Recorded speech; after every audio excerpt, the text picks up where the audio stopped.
दोस्तों, big boss house में एक बार फिर से चाहत पांडे और करणवीर मेहरा के बीच में झगड़ा हो गया है। इसके पहले भी चाहत और करण का सुबह सुबह झगड़ा हुआ था, जब सारे लोग एक साथ बैठे होते हैं और वहां पर चाहत अपनी लाइफ के बारे में बता रही होती है कि उसने कितनी प्रॉब्लम्स झेली हैं और तब जाकर के वो यहां पहुंची है। वो सारी बातें बता रही होती हैं और इसी दौरान वहां पर करण बोल देते हैं, फिर भी तुम्हें टाइम मिल जाता था अपने मिस्टर के साथ एनिवर्सरी सेलिब्रेट करने का। और इसी के बाद झगड़ा होता है। चाहत वहां पर एक जो पॉट रखा होता है, सिरेमिक पॉट, उसको फेंक देती हैं। वो करण के पैर में लग जाता है, थोड़ा बहुत टूट टाट के लग जाता है। अब भाई वहां पर झगड़ा बहुत तेज होता है। इसके बाद अविनाश करण को ले जाता है, मामला ठंडा हो जाता है। लेकिन फिर से जब सारे लोग नहा धो के आते हैं भाई, उसके बाद फिर से वो बाथरूम को लेकर के कुछ चाहत बड़बड़ाने लगती है, चिल्ला रही होती है कि वो तब से घुसा हुआ है, ये है, वो सारी बातें होती हैं।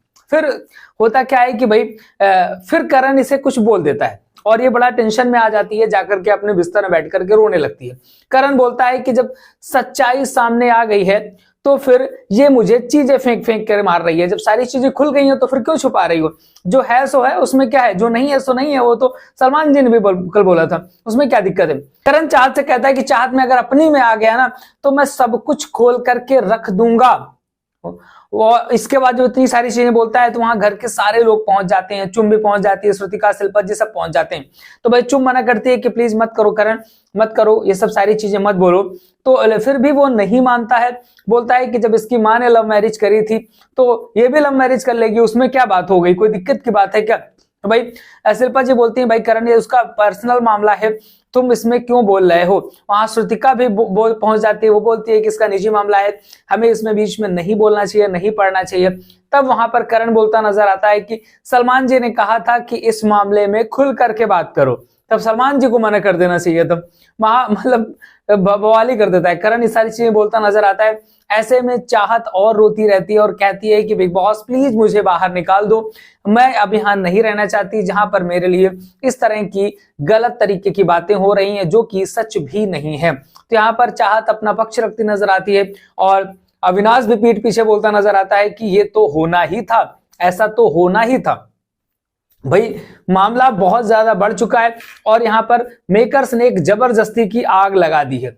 और हम मेकर्स ही ना कहेंगे, हम यहाँ पर दोष देंगे चाहत पांडे की मां को, जो आग लगा करके गई हैं।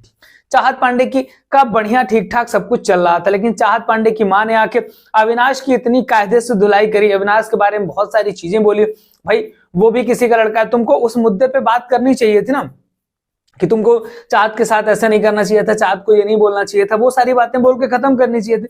लेकिन चाहत की मां ने जो ये मुद्दा उठाया बाहर का कि भाई मैं पूछती थी कि अविनाश से क्यों बात नहीं करती, अविनाश तुमको अच्छा क्यों नहीं लगता है, तो उसने बोला था कि भाई ये लड़कीबाज है। ये बात उठाना सबसे बड़ी बात पड़ गई। अगर ये बात नहीं उठाई जाती तो भाई यहाँ पर ये सारे कांड नहीं होते। निश्चित तौर पर ये सारी चीजें मेकर्स भी नहीं करते, लेकिन उनका ये मुद्दा उठाना और ये सारी चीजें होना उसी की क्रिया की प्रतिक्रिया है जो कि आज चाहत को झेलनी पड़ रही है। बात रही चाहत के इवेक्शन की, तो भाई मिडवीक इवेक्शन भी होना है। एक मिडवीक इवेक्शन होगा जिसमें घर वालों के वोटों के आधार पर किसी को बाहर किया जाएगा। देखते हैं किसका होगा इवेक्शन, क्या होगा परिणाम, वो तो अलग बात है। इसके अलावा आज वैसे भी नॉमिनेशन में चाहत फंसने वाली है, तो इस हफ्ते इनको घर ही जाना है।